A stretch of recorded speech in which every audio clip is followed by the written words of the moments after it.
Morning student. आज हम बात करते हैं वायु परिवहन के बारे में। अगर हम वायु परिवहन के संबंध में बात करें तो भारत में वायु परिवहन की शुरुआत जो है 1911 में होती है, इलाहाबाद से नैनी के बीच। पहली वायु परिवहन सेवा जो है इलाहाबाद से नैनी के बीच प्रारंभ की गई। अगर हम वायु परिवहन के राष्ट्रीयकरण की बात करें, वायु परिवहन का राष्ट्रीयकरण जो है वो 1953 में किया गया। अगर हम वायु परिवहन के संबंध में बात करें तो वायु परिवहन जो है परिवहन का तीव्रतम परिवहन का साधन है, लेकिन अत्यधिक खर्चीला परिवहन का साधन है। लंबी दूरियों तक शीघ्र खराब होने वाली वस्तुओं को आसानी के साथ भेजा जा सकता है। महासागरीय या पर्वतीय क्षेत्रों की बाधाएं भी इससे आसानी के साथ दूर की जा सकती हैं। अगर हम वायु परिवहन के संबंध में बात करें तो एशिया महाद्वीप का पहला ग्रीनफील्ड एयरपोर्ट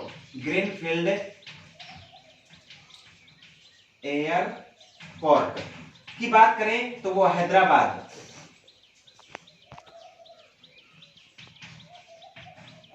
का राजीव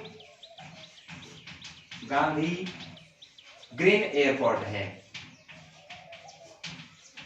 अगर हम ग्रीन एयरपोर्ट की बात करें तो ग्रीन एयरपोर्ट का मतलब होता है कार्बन का उत्सर्जन न्यूनतम करने वाले, कार्बन का उत्सर्जन जो है न्यूनतम करके कार्बन उत्सर्जन को नष्ट करने वाले जो एयरपोर्ट है, उनके संबंध में हम बात करें तो ऐसे एयरपोर्ट जो हैं वो ग्रीन एयरपोर्ट के नाम से जाने जाते हैं। राजस्थान में जोधपुर में भी ग्रीन एयरपोर्ट का निर्माण जो है वो किया जा रहा है।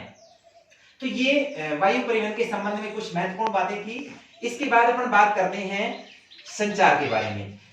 संचार का अभिप्राय है किसी भी प्रकार की सूचनाओं का और संदेशों का एक स्थान से दूसरे स्थान पर संप्रेषण करना संचार कहलाता है। अगर हम संचार के क्षेत्र की बात करें तो उसमें आधुनिक समय में तीव्रतम क्रांति हुई है।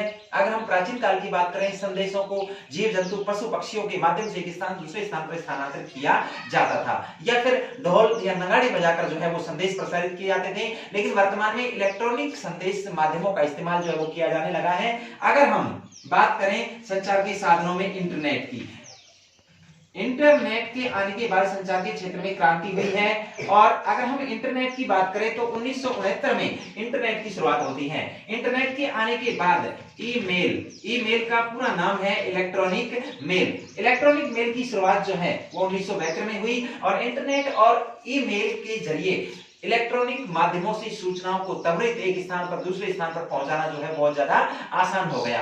और इसके माध्यम से एक जगह बैठे हुए विश्व में किसी भी प्रकार की सूचनाओं, संदेशों और आंकड़ों को जो है आसानी के साथ इंटरनेट के जरिए प्राप्त किया जा सकता है। इंटरनेट एक ऐसा उपक्रम है जिसमें विश्व भर के कंप्यूटरों को एक नेटवर्क के माध्यम से जोड़ दिया जाता है।